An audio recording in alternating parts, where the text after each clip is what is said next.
We are now entering an unfavorable season for vinyl. In cold conditions, vinyl can become brittle and harder to cut, leading you to have to adjust the cutting depth.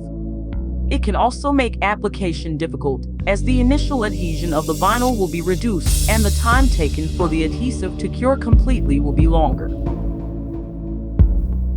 The recommended application temperature for applying vinyl using the dry application method is at least 10 degrees, and for a wet application method at least 17 degrees. Application in temperatures below 5 degrees is not recommended.